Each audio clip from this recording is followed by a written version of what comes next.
join with me and take the hand of the person who's seated next to you? Together we all take a very deep breath.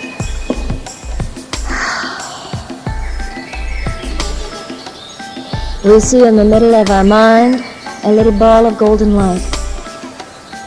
We watch this light as it begins to grow larger and larger until now it covers the entire inner vision of our mind. We see for ourselves within this light a beautiful temple. We see a garden that surrounds the temple and a body of water that flows through the garden. We see that the inside of the temple is lit by the same beautiful golden light. And we are here for we have been drawn together by the power and in the presence of God. We dedicate our time spent together as well as our relationships to one another to Him. We ask that His Holy Spirit who is within us shall guide our thoughts and feelings and perception, that we might grow into happier, more peaceful, more loving human beings. Thank you very much. We all say, Amen. I woke up this morning thinking that tonight's lecture was going to be about something about the past and releasing the past and letting go of the past. But then everybody I spoke to on the phone today, everybody that I met had stuff going on with their relationships. And I thought maybe that we talked about relationships too much on Tuesday nights, but at least one person assured me that you can never really talk about it too much.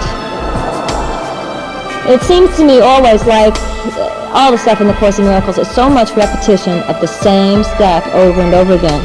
But the reason truth is about telling of the same things over and over again is not because it's complicated, but because the mind has tremendous resistance to it. And the mind has tremendous resistance to it because the truth, of course, as God defined it, is 180 degrees away from the thinking of the world. So to accept God's truth is to give up your way of doing things. Now, there is no area in which the resistance is stronger than in the area of intimate relationships. Because of that same reason, we have tremendous attachment to our pictures around intimacy. And so when the Course in Miracles tells us in this area, as in all others, that the way you've been doing things is not going to get you what you want, try something completely new, then the mind says, 180 degrees change? 37 degrees maybe, 41 degrees maybe, 50 degrees maybe, and then it's when you really get into some tough situation. Because then you really start trying to, as the Course would say, reconcile the irreconcilable. Doing some things God's way and some things your way, and that's when things really get a little crazy. And so tonight, once again, let's go over some real basic principles that the Course has to say about intimate relationships. Now, first of all, the principles of truth are the principles of the truth, whether you're talking about intimate relationships or any other area of your life. But when you look at them in terms of intimate relationships, they sort of take on a whole new meaning because the principles touch you and your own personal experience so heavily. You're not here to change another person. The issue in relationship is not to try to get a brother to be what you want them to be. Real relationship is not where you have pictures of what someone should be like and then you try to make them into that and try to fix them. Real life is not that you are here, the Course says, in order to change or fix anyone. You are on this earth in order to accept everyone exactly as they are.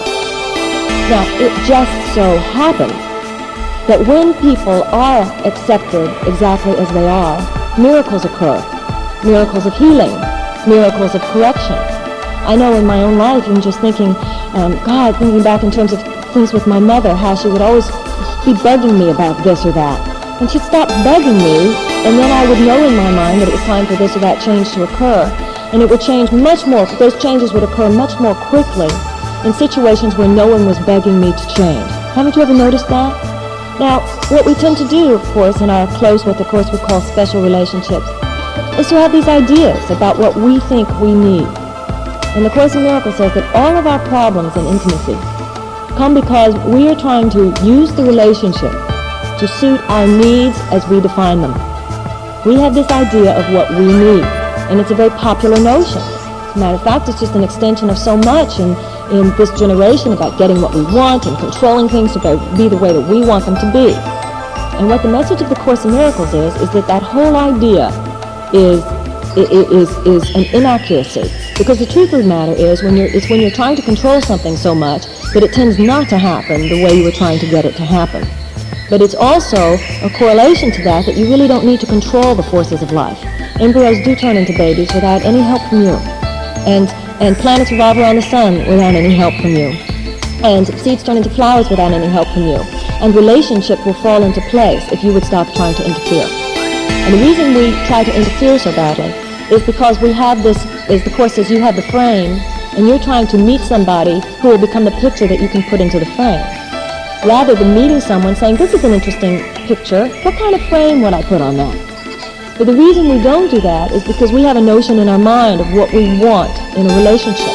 How long we want it to be, how we want the person to act in relationship to us, all this kind of stuff that we call, and we put words on it like, to me, that means the person is there for me. That's one of the things I hear from people so much, that their complaint in a relationship is that someone wasn't there for them. But I've got to tell you, in listening to people over and over again and looking back in my own experience, so often when people are saying, my complaint in this relationship is that they're not there for me, all that really means is they're not there in the way I think that someone ought to be there if they're going to be in a romance with me. You can do that if you want, but the Course says that that's not relationship. Now, one of the things that you hear me say over and over and over again, in every issue we have to ask ourselves, am I coming at this from what am I getting? Or am I coming from this from what am I giving? Right? Like, for instance, if you think that someone is not there for you, let's say with one case I heard it was that a man was very involved with his work. All right?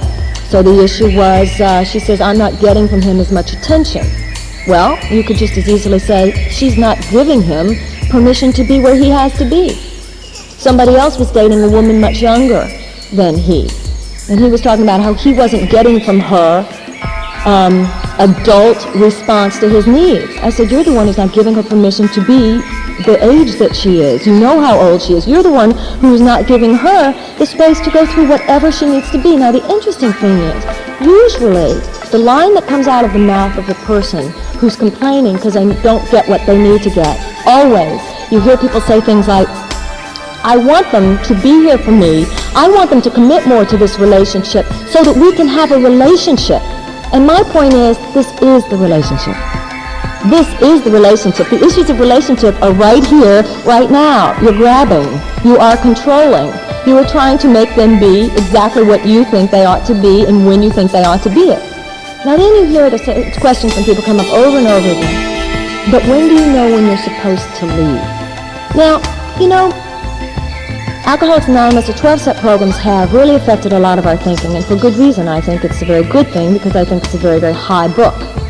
But if you're talking about a lot of drugs, a lot of alcohol, then often there is behavior that you can point to that almost anybody could agree on is maladaptive.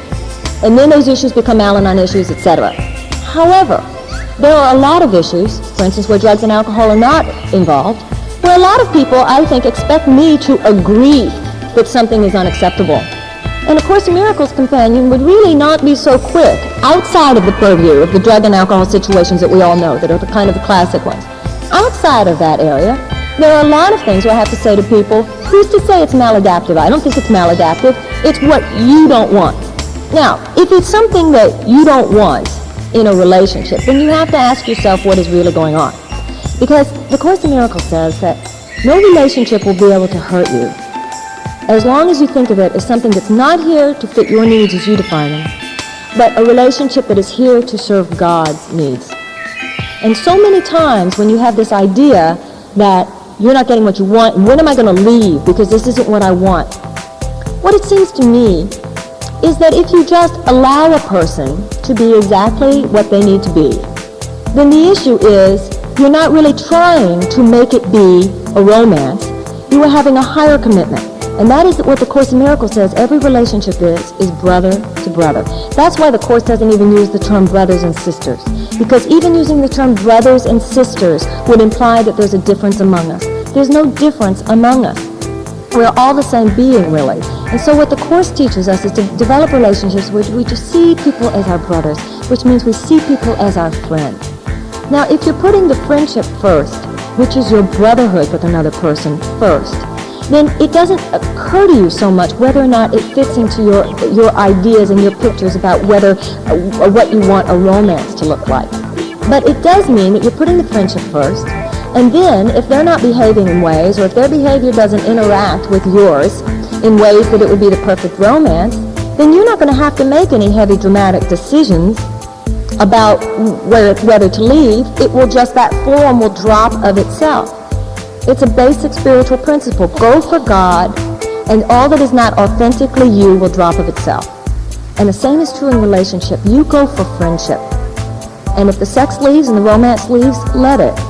If it stays, let it. It doesn't have to be such heavy decision-making time, and it won't have to be as long as what you're going for is the friendship factor. Now, that means giving up. It is such a complete, radical reworking of all the mythology. Some woman was saying to me that she was talking to someone that she was going out with, and he offered to take her on a vacation. And she said, I want more than a vacation. I want to know what's going to be next year. I want something permanent. I thought, my God. I said, you might just, once again, what am I not giving? I said, this is a person who gave you love. You really can't say this person didn't give you love. This person said, let's go on a vacation. But you had to bring up the future. What about beyond the vacation? And the Course in Miracles says that what you have in a relationship is what you have in your life. What you have that matters in life. You have this present moment. And so many times people in relationship are spending all their time complaining about what they want in the future rather than appreciating what is in the present. And this whole idea is very frightening to us because we have this idea that if we just let a person be, something in our mind says, wait a minute, I have to police them. It's like something, I have to police them. And really to say I have to police them is really the same thing as saying, no, I have to make them guilty. I have to make them guilty because the Course says that's what the ego mind does. That's what romantic love, the special relationship, is built on. The idea that someone is guilty. And someone always will be guilty, as long as anybody has an idea of what it means for other people to be what they think that they need them to be. And what's always happening in those situations is that the reason you want somebody to be there for you, the reason you want somebody to be something that you think you need, is because on some deep level, you have not allowed yourself to see that those are things you have to do for yourself. I was telling someone today that it was a big lesson for me to get that a man didn't owe it to me to hug me when I felt like I needed to be hugged. It's one thing to say how marvelous it is to find someone who just wanted to, but that's different from thinking that anybody owed it to me. You don't have difficulty giving up the idea that people owe you anything once you realize how much you owe yourself. Once you realize that all your sense of abundance doesn't come from someone else. Your sense of abundance doesn't come from what other people give to you. Your sense of abundance comes from what you give. And what you give to the world then becomes what you are giving to yourself, because that's the only way you can experience anything. So we have a very difficult time just letting people go and letting people be, because the way we've got it sort of fixed up here is that there's all this emotional sustenance that we need from other people. But that right there puts us off balance in relationship because everybody's sort of fighting from hunger. Give it to me, I need it, I need to be fed. And that's not abundance in relationships. Abundance in relationships is not where you're coming from, feed me, feed me, feed me. Abundance in relationship is, I have so much, let me give to you. And then the other person can feel, yeah, oh, I have so much, let me give to you. That's abundance. And the interesting thing is that it's a higher drama. And we say here all the time about giving up the cheap drama. You don't give up the drama when you come to God. You just give up the cheap drama. That is so true in romantic relationships. I see people going through things and people putting each other through things and stuff like that. And I'm glad that I'm not involved in some of that major drama anymore. But I think that when I used to experience that kind of drama, I used to look at people like me and think, oh, life would be boring. But life is not boring when something, you always say it's fast in the slow lane. Something inside, when the changes are occurring in terms of how people perceive themselves, that's real life. And ultimately that's real exciting too. But it's a big issue to say, okay, I am not here to fix a brother. I'm not here to change a brother. Now if that means that their being a certain way means that I don't want to be involved with them romantically anymore, then we're grown-ups here. You know what that means. that just means let them go, God be with you, release them. And, as people say to you all the time when you're breaking up in relationships, you should be grateful that they're leaving because they're just leaving so that the person who is better suited for the job can come closer. And it's true. It's a cliche and we say it all the time, but it is true. Why do you, look at what you do. You meet friends and you're very aware that everybody that you meet is different. And you're very aware when you meet people that every relationship is going to be different.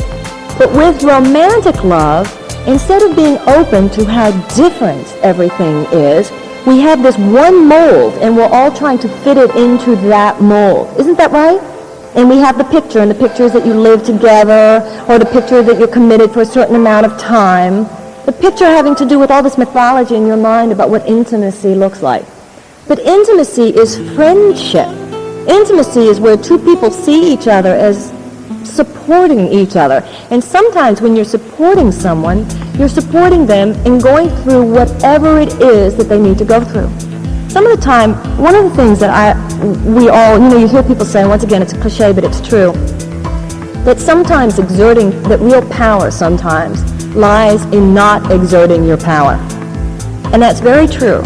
And in intimate relationships, that seems to me very clear. You know how mothers sometimes just know how to hook into you like nobody else does? And I have been through a lot with my mother in resenting things that she would say where she went right for some button, and I thought, how ungracious of her, how unkind. And what I found in relationships is that I'm a pretty perceptive person, and I have gifts, I think, in that area, actually. And I used to use them against people. I used to use them against people in intimacy because I had a way of knowing, and I don't mean like psychic, but just I could perceive things and know things, and I sort of know how to get you. And I know how to hook into you. And I know how to manipulate you, basically. And I didn't understand why it didn't work. I didn't understand why people didn't appreciate it. I didn't understand why people didn't appreciate the fact that I could always tell them exactly what was wrong with them and exactly what they needed to do. That's not always the loving thing to do, that's why. The loving thing to do sometimes is to not say what you know. The loving thing to do sometimes is to just be very, very clear that another person has their own life to live. Real intimacy is not where somebody becomes less, and then the place where they're less meets the place where somebody else is less, and then this weak spot gets glued onto this weak spot. Real relationship, the Course says, is where two complete, total individuals are able to come into space together. And to be a complete, whole individual, you can only grow into your wholeness. You can only grow into your completeness when somebody is allowing you permission to be whole and allowing you permission to be complete. But it's very difficult to feel that someone is allowing you permission to be whole, is allowing you permission to be complete, when what you're also getting, and this is what happens in the spiritual community all the time, you're getting double messages from people. I want this to be a holy relationship. I want you to be whole. I want you to be whole. On the other hand, I want you to love me the way this is the way I need it to be. Right? And it's very difficult. But the Course says, do not kid yourself. There is no love without freedom. There is no love without letting people be exactly what they need to be. And that is what you do with your friends, isn't it? So why is it that we have such a difficult time doing it with our lovers? The reason we have a difficult time doing it with our lovers is because we have this fear that if we don't make it happen, that we might not get it. And the Course is saying it's the fact that you are trying to make it happen. That's the reason why you're not getting it. The Course says the dictates of the ego in love relationships is seek but do not find. So you're always seeking, you're always trying to make it happen, but it's never happening. Anytime I ever went on a diet, I gained weight. Anytime I've set out to make money at something, I haven't. And anytime I've tried to make a relationship be what I wanted it to be, I have failed. And yet the issue in the Course in Miracles is you'll be the perfect weight if you'll just stop trying to make it happen. And God will send you all abundance that you need that will be perfect for you if you will just serve. And every relationship that would serve your greater learning, your greater joining, and your greater growth will just be there if you will just receive from the universe what the universe has to give you without saying, no, I want it to look this way, or I want it to look that way. And then one of the things that starts occurring to you ultimately is, maybe, as we say here all the time, the whole myth is a joke. Maybe this whole idea of that one person is kind of a joke. Well, the idea of closer intimacy with people is not a joke. But the Course in Miracles says that He will make that happen. But in natural intimacy, it's not a different category of existence from other friendships. It's just a deeper association, but it's not a different quality of association. And you wouldn't say to your friends, you have to be with me in a year. Why should you say to a lover, you have to be with me in a year? The Course in Miracles says that that's not what commitment is in the Course. Commitment, the Course in Miracles says, we are to be 100% committed in every relationship that we have. So commitment for us, if so many times people say, well, this person doesn't have faith, or this person, we really misuse this whole concept of abusive intimacy, fear of commitment. A lot of times I hear people saying, well, that person is afraid of intimacy, when it seems to me that the person talking is the one who's afraid of intimacy. Because sometimes intimacy means I open my heart to you, I love you, I make you vulnerable, and whatever you do, commit or not commit, whatever those things mean to you, is really okay with me, because I'm going to be intimate. And you can afford to be totally vulnerable like that once you get that the other person isn't the source of your good one way or the other.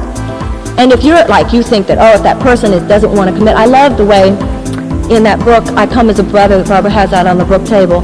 At one part he says, I'm so sick of you guys saying you're not going to go into a relationship because you're afraid it'll break your heart. He says, nonsense, you've had your heart broken before and you lived through it. That was really a revelation to me. It's true. A lot of times you go into things, you go, oh, my heart might get broken. Yeah, so your heart might get broken. So what's, in a certain situation, in terms of just making yourself vulnerable to love, when you think about what the alternative is of not even opening up, who wants that? But we've gotten into a very security-conscious generation. We're trying to, it's like we have this mentality around money. We have this idea that we're going to put aside money, so that we'll be safe 5 years from now. And now we're trying to do the same thing with relationships. I want to make it so that I know it'll be okay and it'll be here for me a few years from now. Well, that's not free life. That's not real living, actually. Of course, this free living is when you are totally committed to the moment that you have, and to a friendship factor with the person that you are with. And then commitment means, sometimes committing, if I'm committed to your friendship, let's say somebody comes up and says, I really need to take a trip for 6 months. I really need to go off by myself for 6 months. It's something that I need to do. I need to be alone, or I need to see Africa, or whatever it is. Well, a lot of people would say to that, I knew that you were afraid of commitment. I knew that you didn't know how to commit in a relationship. Well, what I think the Course would point out is, well, who's not being committed to a real relationship here? Because to me, it would seem to me that if you're really committed to a relationship, you'd try to hear a person when they were saying that. Because not everybody who wants to take off for 6 months is taking off because they're afraid of intimacy.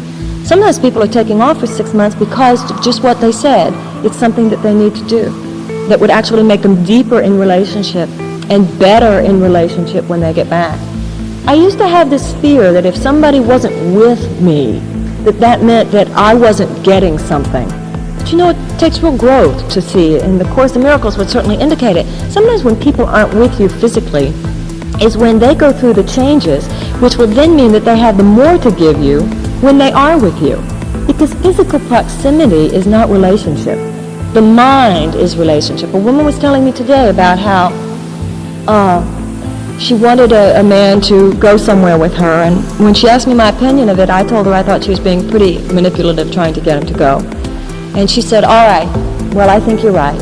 And so if he doesn't show up there, I'm not going to call. He'll get what he wants. He wants space? All right, I won't call. I said, sorry, a little bit more is demanded of you than that. We say here all the time, behavioral modification is not enough. I said, if you hold on to your attitude, just because you don't call him, you will still be sending little toxins through the airwaves. It's going to be more than that. You have to actually release him. Don't think that not calling means you've released someone. To release someone means to release someone. She says, well, I'll work on that. But you know what? It's not work. It's a decision. It's like that joke about you don't try to do something. You do it or you don't. And all that you really need is the willingness. The willingness to say, I release this person. I don't want to run my trips on this person. And I'm not going to worry right now about, and then sometimes people are always saying to me in those situations, but they, why aren't you saying what they're doing? And I say, first of all, they didn't come to me to ask my opinion. You did. And you're never going to find a Course in Miracles person supporting you in about their guilt.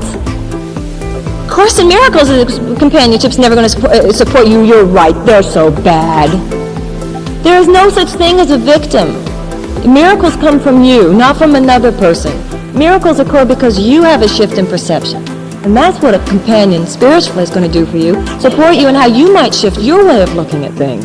Because no one can deprive you of anything. The only thing that can deprive you is your perception that there is deprivation. So if you think that someone is depriving you, you're the one being the one hitting the button that says deprivation. And sometimes I was talking to someone today, and we were talking about how when someone isn't giving you as much love as they might, that's not the time to then withhold your love and to say, well, I'm really mad because you're not loving me as much as I want. That's the time when you have to love enough for both of you. Sometimes that's when a person, I get so clear that I used to, at the first sign of somebody not loving me the way I wanted to, then I went like this, and the universe was saying, grow up. Grow up. If they're not, who's being faithless? You're saying they're being faithless in the relationship by not giving you the love you need, but you're being awfully faithless in a relationship if somebody else not giving you what you want can tempt you so quickly to turning it off yourself. You're faithless. You're the only person that can be. So the issue is not in Course in Miracles to figure out what somebody else isn't giving you. The issue in the Course in Miracles is to ask yourself, are you giving them the space they need? Are you giving them the release that they need? And we are not from a poverty consciousness here. We don't think that we give away our money and then we don't have any. We give, and then we don't have any time to ourselves. We give and give in relationships and then we're walked all over, but that's saintly. That's not the Course in Miracles. It's just release a person, be where they are. And then if they're supposed to be the one for you, the relationship can fall into that. And if they're not supposed to be the romantic one for you, that's good also, because then that will just fall, you'll still be friends, and you'll move on. It's a much gentler scenario. And the reason it's a gentler scenario is because it's based on truth. And because it's based on truth, it works. That's just all. That's really all of it in a nutshell. To release a brother. Are you releasing them?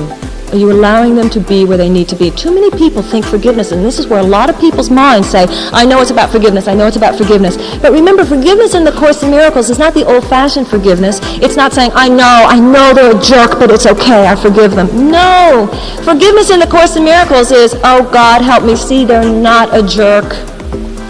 Dear God, the Course says the prayer for forgiveness is the prayer for the realization of how much you already have. Prayer for forgiveness is not, I forgive this person even though they are terribly afraid of commitment. It's not like that. It's, oh dear God, allow me to see that they're not doing anything to me. Allow me to see they're just living their life. And allow me to see that it's not my job on this earth to make them live it any differently. Allow me to see that it's my job on this earth to just let them be and to shower them with love. Let me see that that's the way to form real relationship. Let me see that that's the way to form real friendship. And let me finally understand that without that, there is no love.